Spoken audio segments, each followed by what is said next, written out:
அனைவருக்கும் இனிய வணக்கம். நான் உங்கள் மதுரை ராமகிருஷ்ணன். இந்த வாசிப்பின் மூலமாக, நேசிப்பின் மூலமாக, இந்த உலகத்தை புரிந்து கொள்வதன் மூலமாக நாம் மகிழ்ச்சியாக வாழ்ந்து விட மாட்டோமா? இந்த அன்பின் மூலமாக, பிறருக்கென்று வாழக்கூடிய குணத்தின் மூலமாக இந்த நாளை மட்டுமல்ல, இந்த வாழ்க்கையே கொண்டாடி விட மாட்டோமா என்கிற பெரிய முயற்சி தான் இந்த நிகழ்ச்சியினுடைய மாபெரும் நோக்கம்னே சொல்லலாம். அது என்ன சார்? பிறருக்காக வாழ்தல். நான் சமீபத்தில் படித்து ஆச்சரியப்பட்ட செய்தி சார். ஒரு காலகட்டத்தில் தங்கத்தை விட ஒரு மெட்டல் ரொம்ப காஸ்ட்லியாக இருந்துச்சான். தங்கத்தை விட மிகப்பெரிய காஸ்ட்லியாக இருந்த மெட்டல். தாய்லாந்து மன்னர் பிரான்ஸ் மன்னருக்கு அந்த மெட்டலில் தான் ஒரு வாட்ச் பண்ணி கொடுத்துருக்காரு. ஒரு 200 வருஷங்களுக்கு முன்னாடி அந்த வாட்ச் தான் உலகத்திலேயே காஸ்ட்லியான வாட்சா 200 வருஷத்துக்கு முன்னாடி இருந்திருக்கு. அது என்ன மெட்டல் தெரியுமா? தங்கத்தை விட விலை உயர்ந்ததாக இருந்த மெட்டல் என்ன தெரியுமா? Aluminium sir. இன்னைக்கு சொன்னால் நம்ப முடியுதா? தங்கத்தை விட அலுமினியம் ஒரு காலத்தில் மிகப்பெரிய காஸ்ட்லியாக இருந்துச்சுன்னா நம்ப முடியுதா? தாய்லாந்து மன்னர் அலுமினியத்தில் செஞ்ச ஒரு வாட்சை பிரான்ஸ் மன்னருக்கு கொடுத்துருக்காரு. அதுதான் உலகத்திலேயே மிக காஸ்ட்லியான வாட்சா அப்போ இருந்திருக்கு. இந்த அலுமினியான்றதுலேருந்து அலுமினியத்தை எளிதாக பிரிக்க முடியும்ன்றத விரிஸ்குல்லர் அவர் கண்டுபிடிச்சதுக்கு அப்புறம் தான் இந்த அலுமினியத்தினுடைய மதிப்பு இழக்கப்பட்டதுன்னு சொல்கிறாங்க. அதுக்கப்புறம் தான் அலுமினியம் சாதாரணமாயிடுச்சுன்னு. இப்போ ஒரு காலகட்டத்தில் தங்கத்தை விட ஒன்று விலை மதிப்பாக இருக்குது. ஒரு கட்டத்தில் இப்போ அலுமினியம்ன்றது சாதாரணமாயிடுச்சு. தங்கம் கூட ஒரு காலகட்டத்தில் சாதாரணம் ஆயிடலாம் சார். ஆனால் விலை மதிப்பே இல்லாமல் இருக்கக்கூடியது எது தெரியுமா? எப்பொழுதுமே உயர்ந்த இடத்தில் இருப்பது எது தெரியுமா? எப்பொழுதுமே உயர்ந்த பார்க்கக்கூடிய இடம் எது தெரியுமா? பிறருக்காக வாழக்கூடிய உள்ளத்தோடு எந்த ஒரு மனிதன் இருக்கிறானோ அவன் தங்கத்தை விட அல்லது அதையும் விட மேலான ஒரு விஷயத்தை விட எல்லாவற்றையும் விட உயர்ந்ததாக இருக்கக்கூடியவன் யாருப்பான்னா பிறருக்காக வாழக்கூடிய உள்ளத்தோடு ஒருத்தர் இருக்காங்களே, அவங்க தான் சார்.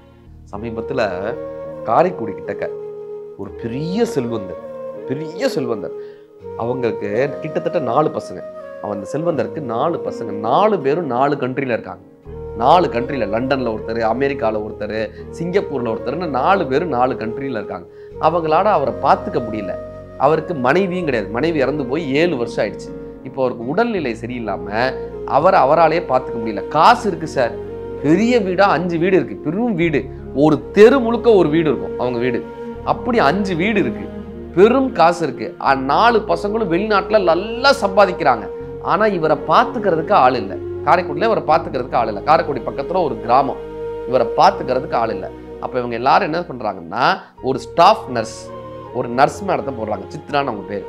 அந்த நர்ஸை அப்பாயின்ட் பண்ணுறாங்க, அப்பாவை முழுமையாக பார்த்துக்கிறதுக்கு. அவங்களுடைய வேலையை காலையில் வந்துடணும், சாயந்தரம் வரைக்கும் அப்பா அவங்களுக்கு ட்ரெஸ்ஸிங் பண்ணுறதுலேருந்து எல்லாமே அவங்க தான் பார்த்துக்கணும்.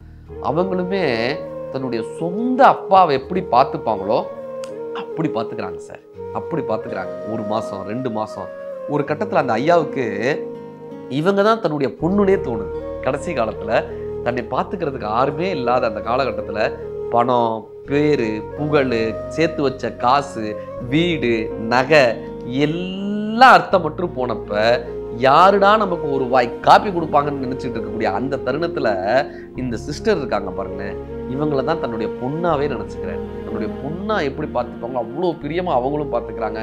இவரும் அவங்க மேல அவ்வளவு பாண்டிங்கோட இருக்காங்க. அப்பா அப்பான்னு அவங்களும் இவர் மேல அவ்வளவு பாண்டிங்கோட இருக்காங்க.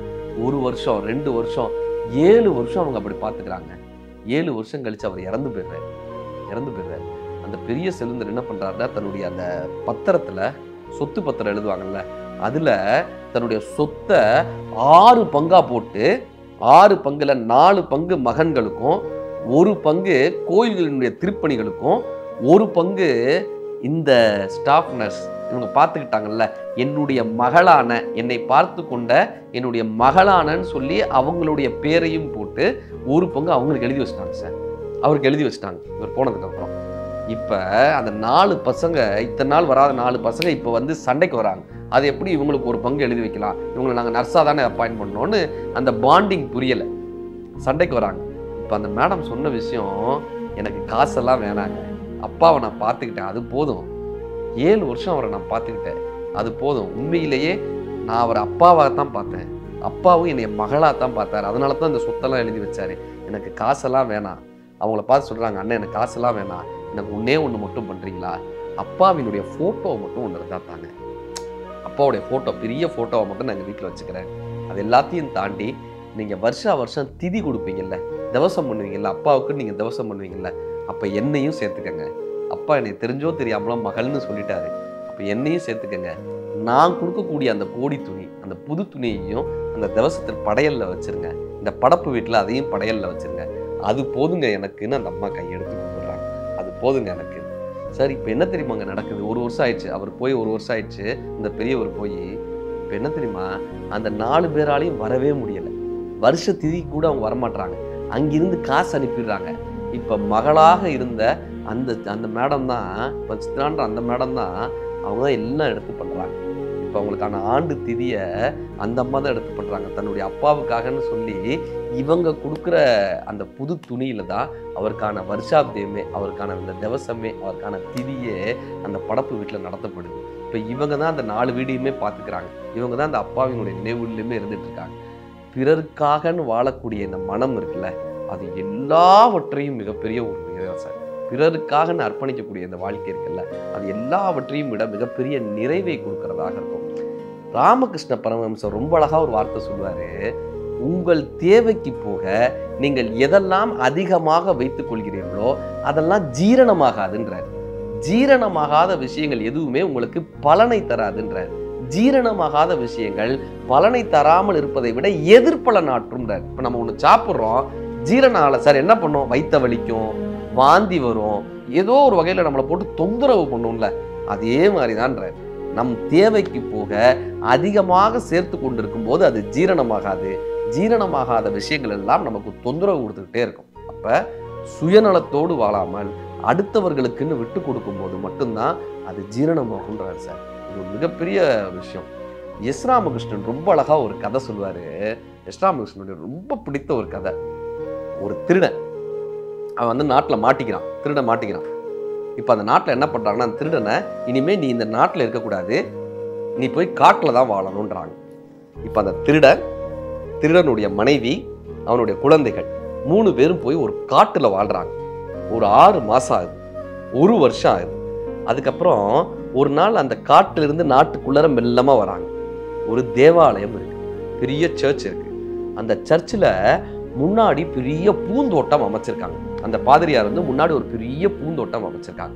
இப்போ இந்த குழந்தைல திருடனுடைய பொண்ணு, இந்த குழந்தை வேகமா அந்த சர்ச்சுக்குள்ள போறா, அந்த பூவெல்லாம் பார்க்குறா, அவளுக்கு ஆசையா இருக்கு. ஒரு பூவை போய் பறிக்க போறா, பூவை போய் தொட போறா. உடனே அங்க இருக்கிற பாதிரியார் சொல்றாரு, இதை நீ தொடக்கூடாது. ஃபாதர் சொல்றாரு, இதை நீ தொடக்கூடாது, இதை நீ பறிக்க கூடாது. இதெல்லாம் உலகத்திலேயே தலை சிறந்த மலர்கள், இதை நான் தேடி தேடி இங்க வந்து கொண்டு வந்து வச்சிருக்கேன். உலகத்திலேயே சிறந்த மலர்கள் இதெல்லாம். அப்ப அந்த குழந்தை சொல்றா, இதை விட அற்புதமான மலர்கள் எங்க காட்டுல இருக்கு, இதை விட பிரம்மாண்டமான மலர்கள் எங்க காட்டுல இருக்கு, இதை விட அழகான மலர்கள் எங்க காட்டுல இருக்கு. பாதிரியார் சொல்ற, உண்மையான்? ஆமா, நட்சத்திரம் எங்க காட்டுல பூக்கும் தெரியுமா? அந்த குழந்தை சொல்றா, நட்சத்திரம் எங்க காட்டுல பூக்கும். ஒரு நாள் அதுவும் கிறிஸ்துமஸ் அன்னைக்கு நீங்க எங்க காட்டுக்கு வரணும். கிறிஸ்துமஸ் அன்னைக்கு நீங்க காட்டுக்கு வந்தா காடு முழிச்சிருக்கிறத நீங்க பார்க்கலான்றா. அவருக்கு அவ்வளவு ஆச்சரியமா இருக்கு, காடு முழிக்குமா? ஆமா, நீங்க கிறிஸ்துமஸ் அன்னைக்கு இரவு எங்க வீட்டுக்கு வாங்க, நான் அதை காட்டுறேன்ட்டு அந்த குழந்தை போயிட்டான். இப்போ அவருக்கு அவ்வளவு ஆச்சரியம். ஒரு நாள் என்ன பண்றாரு, கிறிஸ்துமஸ் வருது, இவரால் அந்த ஆர்வத்தை தாங்க முடியல, நேரா அந்த குழந்தைய பின்தொடர்ந்து அந்த காட்டுக்கு போறார். சார், கிறிஸ்துமஸ் அன்னைக்கு அந்த காட்டுல நட்சத்திரங்கள், காடு அதிசயம் தானே. ராமகிருஷ்ணன் இந்த கதையில சொல்றாரு, இந்த நட்சத்திரங்கள்லாம் இறங்கி இறங்கி ஒவ்வொரு செடியிலும் வந்து உட்காரு, செடியெல்லாம் பூக்குது, அந்த காடே நட்சத்திர காடா இருக்கு. இந்த குழந்தை சொன்ன ஒரு கண்டிஷன் என்ன தெரியுமா? நீங்க அதை பார்க்கலாம், எல்லா காடுகளையும் பார்க்கலாம், எல்லா செடிகளையும் பார்க்கலாம், எந்த செடியும் தொடப்படாது, அங்க இருக்கிற எதையும் மாத்தணும்னு நினைக்கக்கூடாது, பார்த்து ரசிக்கலாமே தவிர எதையும் தொடக்கூடாதுன்னு அந்த குழந்தை சொல்லி வச்சிருக்கா. அதையும் மீறி இவர் என்ன பண்றாரு, அந்த காடு முழுவதும் நட்சத்திரங்கள் பூத்திருக்கு. இவர் இந்த மாதிரியான விஷயங்களை பார்த்ததே இல்லை, அவ்வளவு ஆச்சரியமா இருக்கு. நட்சத்திரம் பூக்குது, ஒரு கிளை இன்னொரு கிளையை போய் அரவணைச்சுக்குது அன்பின் மூலமா. ஒரு மரம் தன்னுடைய கிளை கொண்டு இன்னொரு மரத்தை அரவணைச்சுக்குது. இவ்வளவு அழகான ஒரு இடம் இருக்குமா? இவ்வளவு அற்புதமா இருக்குமா? இந்த காடு தான் சொர்க்கமா? நாம ஏன் இந்த ஒரு செடியை பறிச்சுட்டு போய் நம்ம தேவாலயத்துல வைக்க கூடாது? அதுவும் இறைவனுடைய கூடாரம் தானே. அங்க ஒரு செடியை நட்டோம்னா இந்த நட்சத்திரம் அங்க ஏன் பூக்காதுன்னு சொல்லி இவர் ஒரு செடியை பறிக்கிறார்ல, உடனே எல்லா நட்சத்திரங்களும் மறையுது. உடனே எல்லாம் அப்படி அப்படி அப்படி அப்படி அப்படியே மறையுது. அப்படி அப்படி அப்படி அப்படியே அந்த மரங்கள் எல்லாம் மறைய ஆரம்பிச்சிருது. இப்ப இவர் சுயநலத்தின் வெளிப்பாடா அந்த ஒரு செடியை பறிச்சுட்டு போனார்ல, அதை போய் தேவாலயத்தில் நட்டார். அந்த செடி வளரவே இல்லை, அந்த செடி பூக்கவே இல்லை, அந்த செடி வாடி போய் கிடந்துச்சு.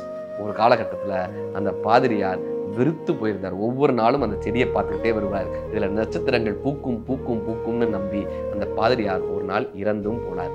அந்த தேவாலயமும் காலப்போக்கில் சிதிலமடைந்து கொண்டே வந்தது. அந்த பூந்தோட்டங்கள்லாம் அழிஞ்சிருச்சு. காலப்போக்கில் மனித நடமாட்டமே இல்லாமல் இருந்த அந்த இடத்தில் அந்த செடி துளிர்த்தது, அதில் ஒரு தேவ மலர் பூத்ததுன்னு எஸ். ராமகிருஷ்ணன் அந்த கதையை முடிச்சிருப்பார்.